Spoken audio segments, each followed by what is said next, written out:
ফ্যাসিবাদীরা মানুষ নয়, মানুষ হলে মানুষকে এইভাবে খুন করতে পারে না। আপনারা তো জাতির জন্য লড়াই করেছেন, আমরা গর্বিত, কৃতজ্ঞ, শুকরিয়া আদায় করি। তো আবার যদি এই ধরনের কোনো প্রয়োজন হয় আপনারা কি লড়তে পারবেন?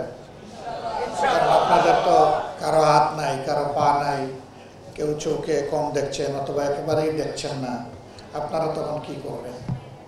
এই যে ইনশাআল্লাহ আজকে যারা বলেছেন তারা সকলে বলেছেন এক হাত আল্লাহর জন্য, দেশের মানুষের জন্য দিয়েছে, আল্লাহ সুযোগ দিলে দ্বিতীয় হাত দিয়ে দেবে।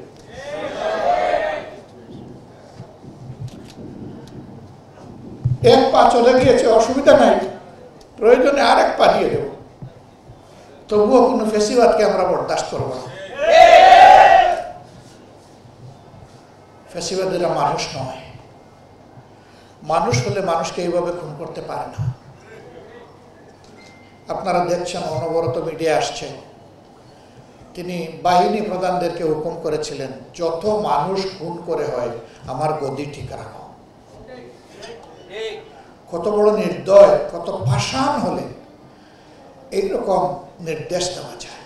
ওমাকারু মাকার আল্লাহ আল্লাহু খায়রুল মাকিরিন। জাতির বিরুদ্ধে যারা ষড়যন্ত্র করে আল্লাহ পক্ষ থেকে আল্লাহ হুঁশিয়ারি দিয়ে বলছেন, মনে রাখিও আল্লাহর চাইতে বড় কৌশল কেউ নেই। আল্লাহর কৌশল যখন প্রয়োগ করা হবে তখন আল্লাহ কঠোরভাবে পাকড়া হবে। তাদের পরিণতি বাংলাদেশের মানুষ স্বচক্ষে দেখছে। কিন্তু আমাদের এই ভাই বোনেরা এখনো যন্ত্রণা বয়ে বেড়াচ্ছে। বিশেষ করে চোখের ব্যাপারটা খুবই সেন্সিটিভ। চোখ দুটো চলে গেছে এরকম লোকের সংখ্যা প্রায় 500। একটি চোখ দারুণ ক্ষতিগ্রস্ত, সেই রকম লোকের সংখ্যা আমাদের হিসাব অনুযায়ী 750। এই দুইটা জায়গা আমাদের কাছে বড় কষ্টের। পা নাই, হাত নাই, হয়তো বা আর্টিফিশিয়াল লিম লাগে কোনো সুরত আমাদের ভাইয়েরা বোনেরা চলতে পারে, কিন্তু জীবনের আলো যাদের নিভে গেল আল্লাহর সৃষ্টি তারা আর দেখবে না। দ্রুত তাদের জন্য কোনো চিকিৎসার ব্যবস্থাও সরকার কিংবা আমরা কেউ নিতেও পারলাম। চাইলেই সব কিছু হয় না, আবার চাইতে হয়, না চাইলে হয় না, দুটাই লাগে।